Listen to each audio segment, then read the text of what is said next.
And welcome back to the Walking Dead Support Group. I'm Alex Mann. This is Keith O'Brien. I got Jason McCarthy. We do a weekly roundup session on the Walking Dead and discuss it from a fan's point of view. We interact with you guys live at home. We interact with you on Facebook, Twitter, and any other medium that you want to reach us with. Some of you have our cell phones and text us and everything else. So welcome to the episode. And as we always do, let's get right into Keith with the kill count. Evening, everybody. Tonight's kill count was 36. We got 36 zombies. That's pretty much kill count on camera. There was a lot of fence line clearing, but did our best to count those as they were jabbing the fence. We talked about that last week. So 36, and that's just zombies. We had a lot of human death that we didn't count. I'm sure we'll review it, but 36 is the zombie count. Yeah, there were deaths that we couldn't see and implied from the... Walking into the wall, yeah, Right. You're walking into a cell, and we assumed that was a kill. And Right. a lot of angle shots of people getting whacked. All right, and one of the other things that we like to do is we like to acknowledge some of our very active followers on Facebook and Twitter. And as you can see, there's some additions to our set tonight. So for those of you who don't know Chester, he's a longtime Walking Dead support group fan, probably He was the first fan. first fan, I would say. Yeah. So Jason, why don't you give us the rundown of our active fans of this week? All right. Well, speaking of Chester, on his chest he has a sign that we've gotten from Beth. It says "Eat locals" for your perfect zombie apocalypse sign. And up here on the wall here we have a zombie apocalypse Vegas poster from Jill. I just want to mention some people from Twitter: Alice Dixon, Zombie Reporter, Dead Girl 25, Miss Debsville and Paige. And some fans from our Facebook page, the Holy Seer Gang, Parnell Grenier, Cynthia Rock, and Natasha Johnson. Very good. Thank you very much, and thanks for joining us. And welcome all. And welcome in. Okay, so let's get right into tonight's episode. It was called Infected, and we kind of got an idea that this is potentially a swine flu of some sorts. Yeah. So as the group, the way the AMC posted this one up is, as the group faces a brand new enemy, Rick and the others must fight to protect their livelihood. They work so hard to create the prison. Jason, what's your take on that little blurb that they gave us? Because AMC is starting to get cheap with this, by the way. So I know occasionally somebody sends something to AMC and says, "Hey, look at these guys." If you're going to rat us out for that, because they're getting really stingy on the website and telling us info about anything. As far as the livelihood that they work to protect, I think that's the safety and the security that they've developed. Not only that, but the farming, the possible animals that are causing them to be infected. Right. This has all come to play with their livelihood and just overall, what's the infection? Okay. Keith? Well, I think you're on the right track. I mean, or at the end, we obviously see that Rick's burning his little farm stand where the corrals, because he had one pig die, and he's thinking that if the pigs died first, maybe that was the cause of if there's an infection, because they're all thinking that it's like a 24-hour flu. People are dying from the flu. I think we're going to get an expand on that, as you say, next week. But Well, one of the things that was supposedly is the new enemy. So the question is it the swine flu like thing? Is it the fact that there's somebody feeding them along the fence line? right. You know what? To me, the one thing I think is really that become their enemy is that they've gotten very complacent with how secure they were, and every door they were going through, now the doors are closed. So, for those of you who are new to the show or are unaware of it, I actually work inside a jail, and I can tell you close every door. And if this was my place to hide, granted, I spend 8 to 16 hours a day there, I would be locking the door behind me, especially in that kind of a cell. You could reach through and unlock it and then get out. But to me, this was, they've gotten really complacent and they're going to pay for it. Right. It's like that whole D block. They had, they had curtains. They had like sheets to give them privacy in the cell.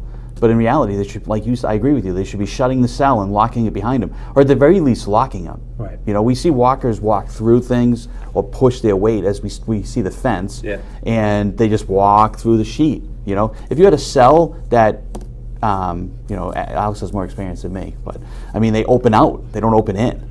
You know, you don't see a walker going like this. You see a walker going like that. So I agree with you. You shouldn't be working. You know, I mean, the zombie apocalypse. I wouldn't be worrying about privacy. I'd be worrying about safety. And Cynthia is actually chiming in on our Facebook page. So she thinks the killer is that the doctor, who's a newer character. We didn't know they actually had a doctor. He almost sounded like he was a legitimate kind of disease kind of doctor. He understood. And you know, and I don't know who brought it up, if it was after we left or before, at some point in time during the week. Herschel's a vet. Right. Shouldn't he be looking at these pigs a little bit? Yeah.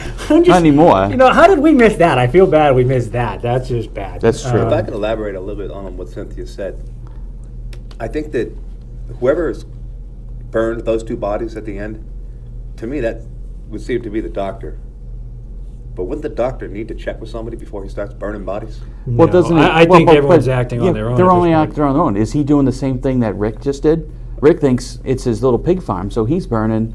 You know, he's burning the pig farm. This guy thinks these people are infected. He's getting rid of them. Granted, it's, you know, it was, you know, it's a strong step because he killed two people and burned them, and he didn't burn them all the way. Right. You know, he made more of an example out of them. I think. If people are acting on their own, He's acting on his own. You know, the thing is, though, like Carol is now teaching people, you have to act immediately. You cannot wait. Right. And I would argue that Karen turned in that room.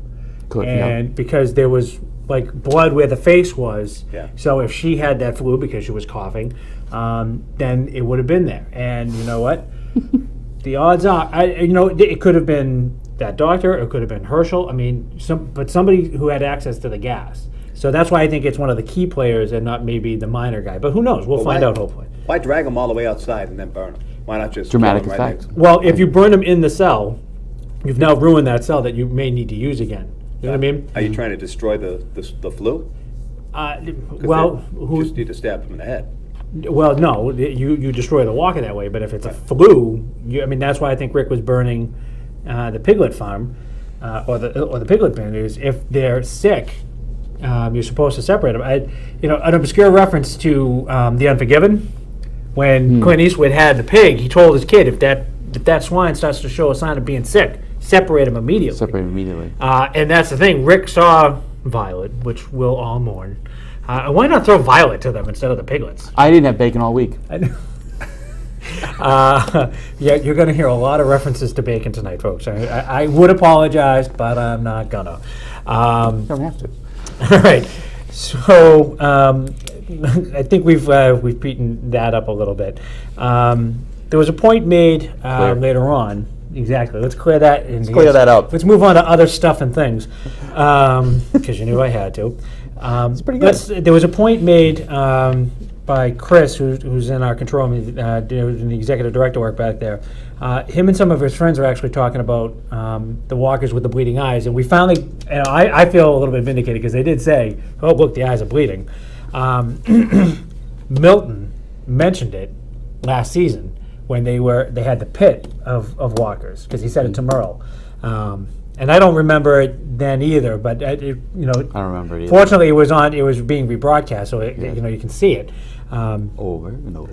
But then they did reference, you know, we did see Patrick. Patrick had the bleeding eyes, and you also had Nick.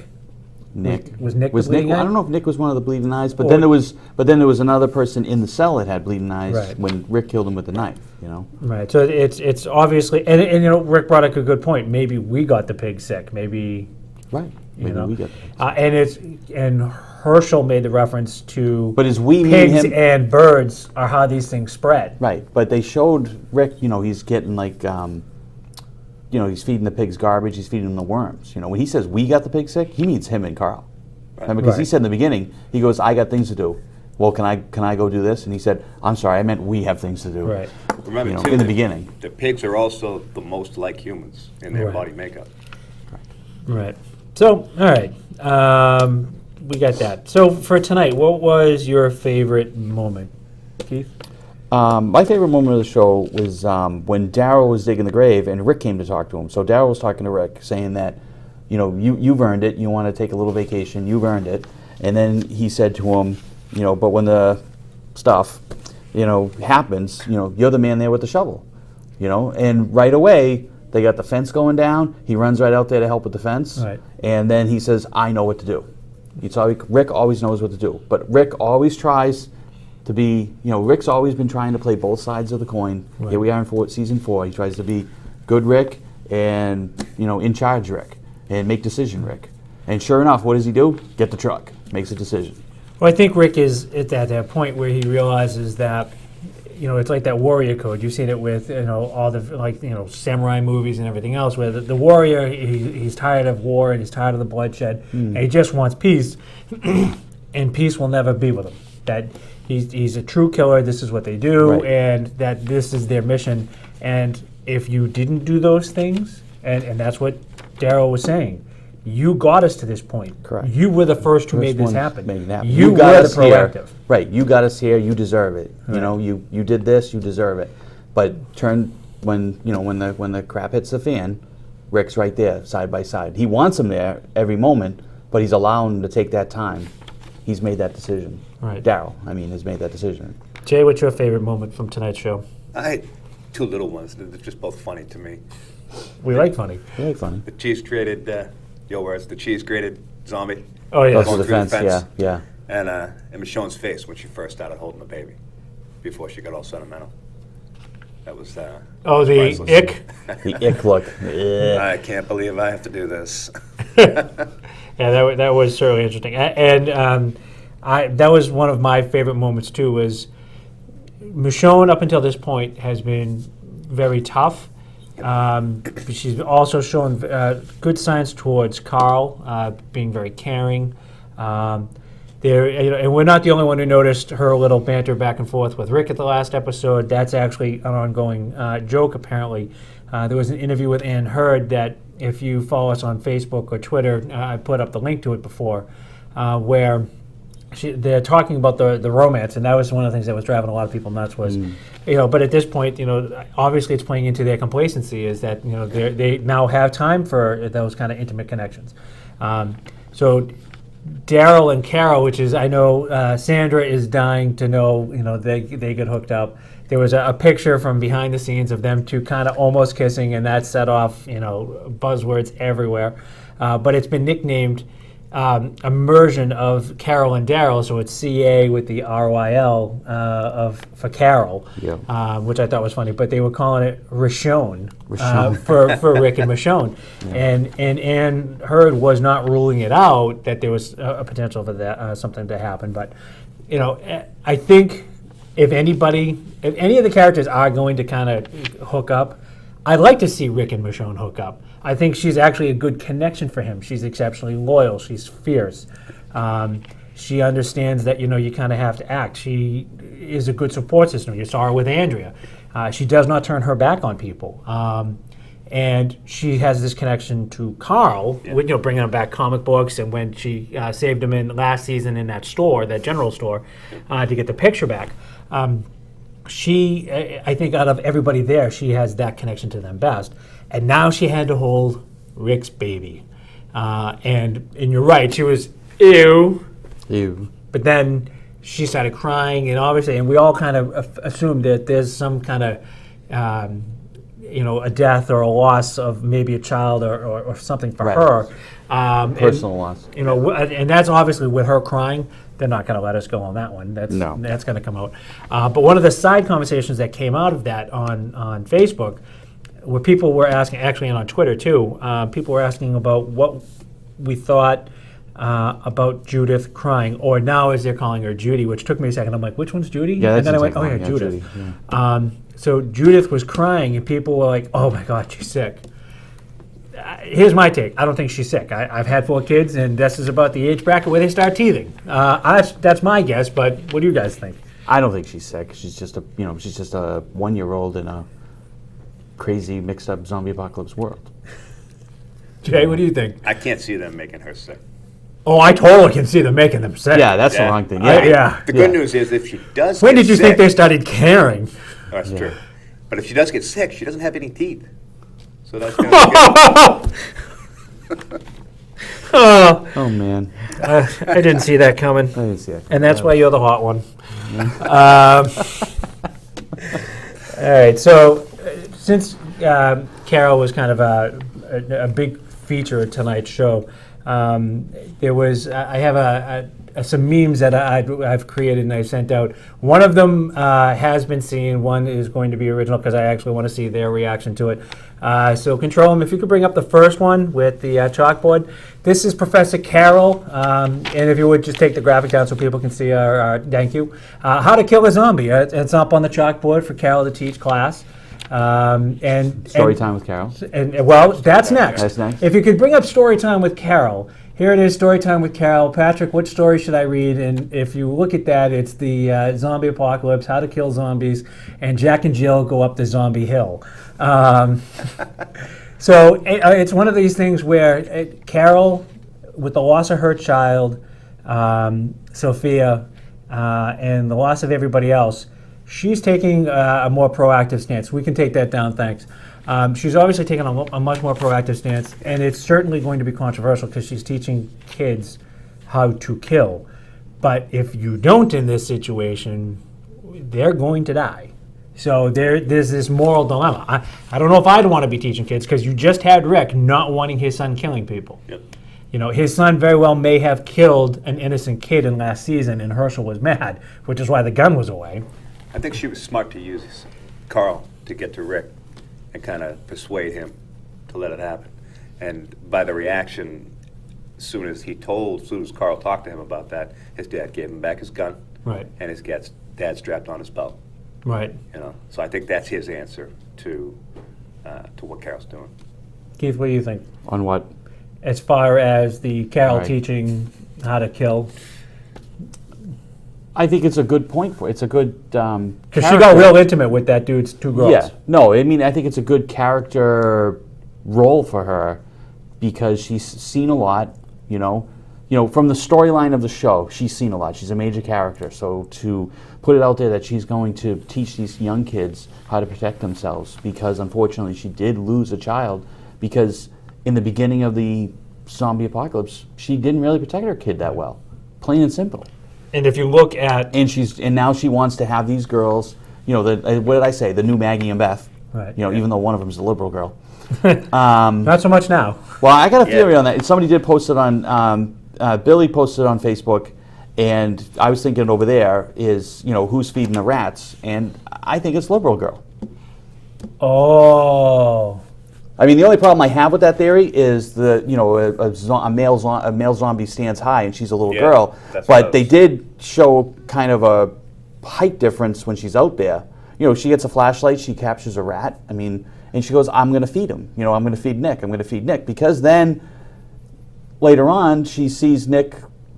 Well, I guess we assumed that Nick is the one on the other side of the fence. Did you kill him? Or I think whatever that's she brilliant. said. I think she Billy's probably 'cause, nailed it right on the head. last week she was, sympathetic for him. They were people, and she in the beginning she didn't want to kill her dad, but she said we should do it, but she's just too liberal for me. Well, I think that's probably because then you have the real tragedy behind it, where she's. But that zombie didn't kill her father, though. No, but she thinks it. She's going to think it. You Yeah. know? And that's what I'm saying. I like the whole segment that if she did feed the zombies, or she was feeding the zombies because she felt bad for them, then she couldn't deal with it, and then Carol's teaching them. That's the premise of the whole zombie apocalypse.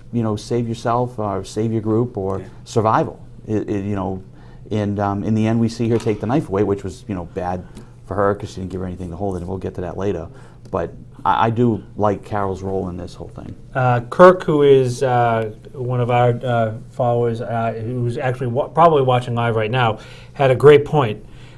He thinks it's Morgan in the prison who is burning the bodies, because outside of Dr. Mindbender, Morgan was burning bodies.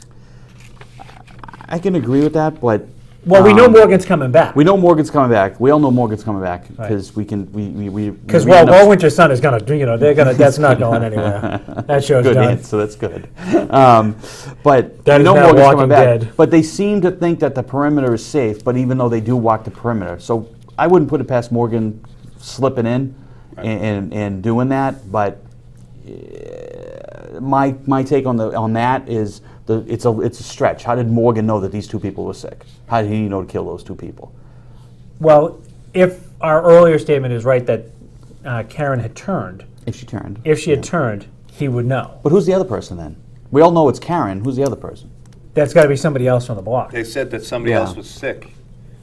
And they, Glenn said, yeah, we'll separate. We got to separate them too. Right. But shouldn't there And be their more choice people for death separated? row? Yeah, death row.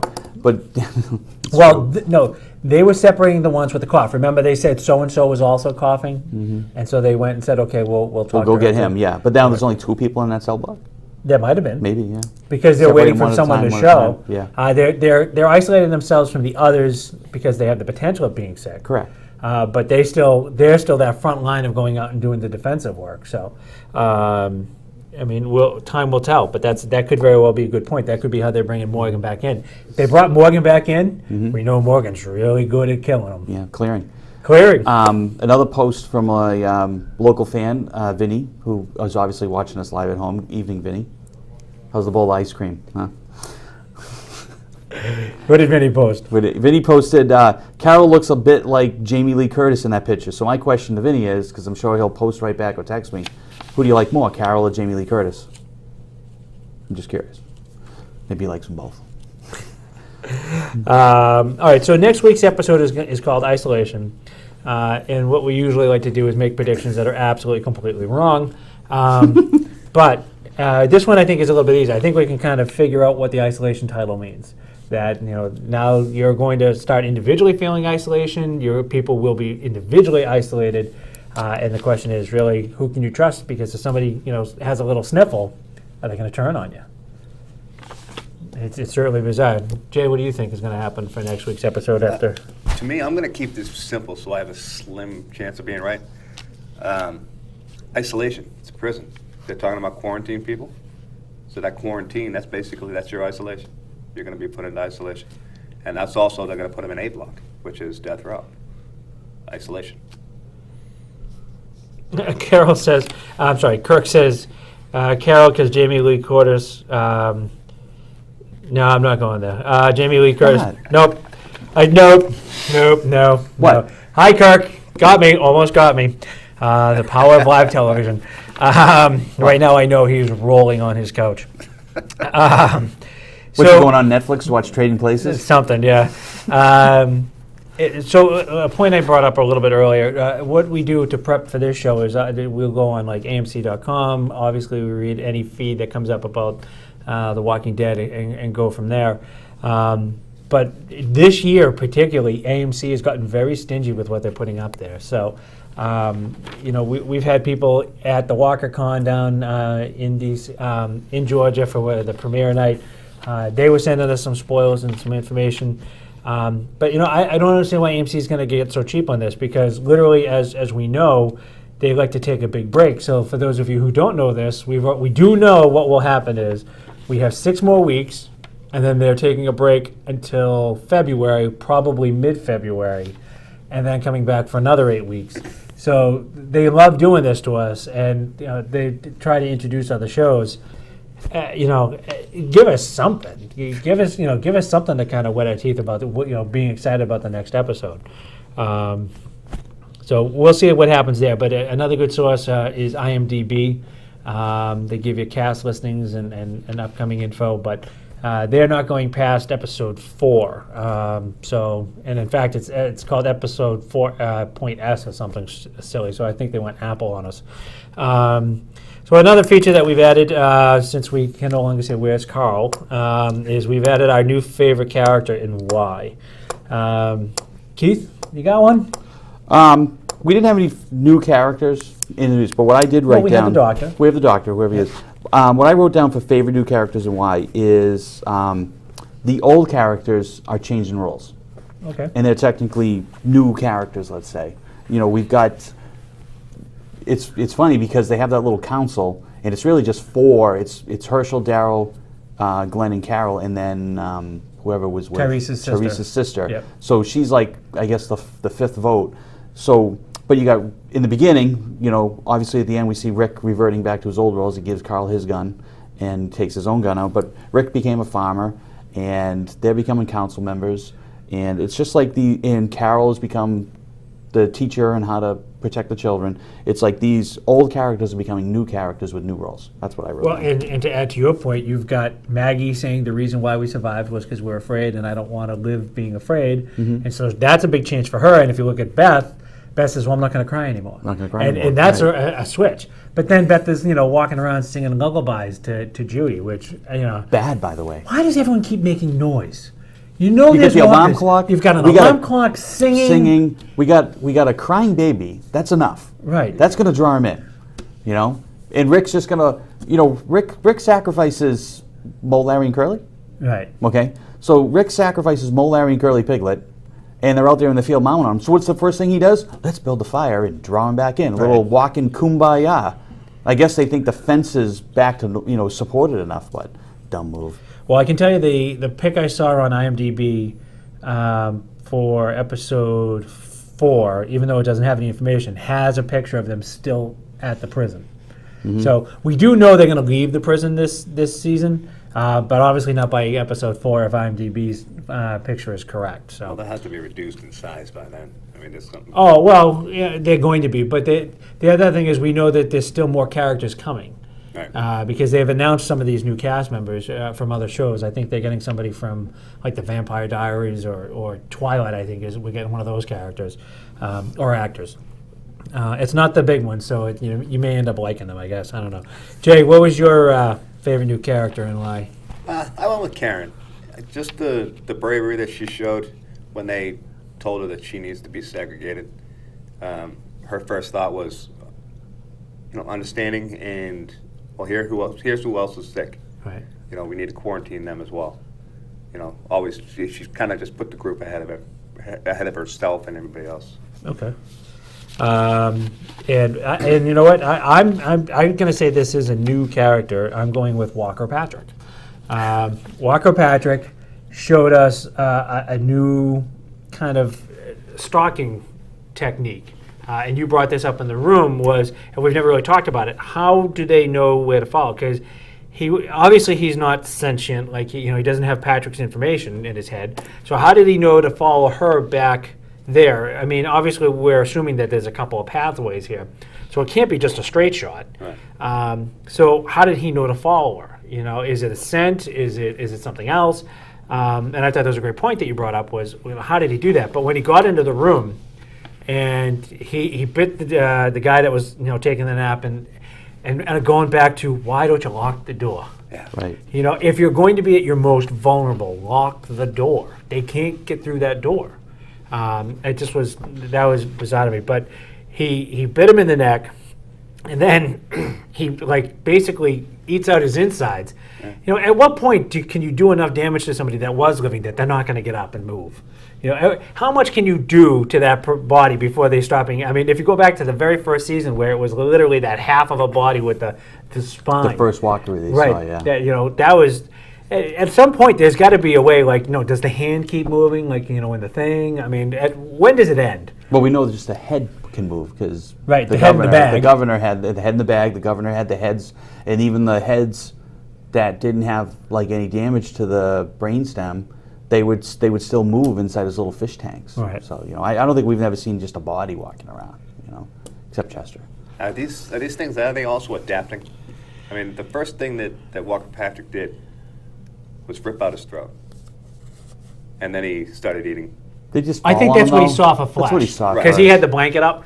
Yeah. So he saw that and then went in. I mean, I think I don't know if I think what happens is we're seeing a progression from the writer's point of view and from the costume people's point of view is that, and they even said during one of the commercial breaks that how much they're putting into, doing the design of these costumes now for the walkers. And obviously, it's doing very well because the budget for it, if you go back, we were talking, in the first 2 seasons, some of the Walking Dead costumes they were good, but they weren't phenomenal. And now you literally see, plunging of big sticks inside a head. And those are usually, major graphics that are reserved for, $20, $30, $50 million movies. Right. Yeah. So they're certainly putting in an effort into this. Which is Unless it's absolutely the fun. same. It could be the same zombie, but The one drawback Over and over again. that I'm having so far with these first 2 episodes is while we've seen a lot of good kills, we've seen some good movement, we've seen some expansion around the prison, we've seen them go off and come back.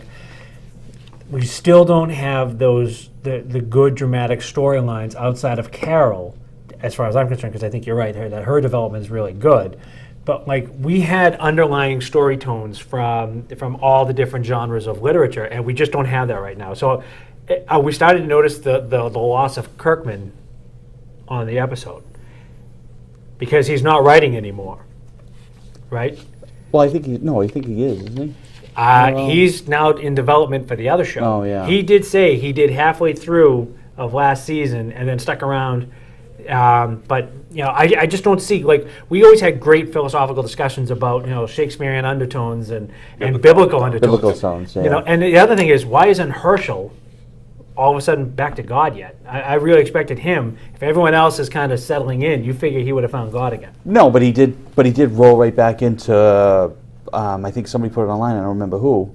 He rolled right back into this is my farm, and we're gonna isolate you. We got to keep these people away from him, right. And you can't go anywhere near that baby, and you can't go anywhere near my cell block. Like you can't come near this farmhouse, like we had in season 2.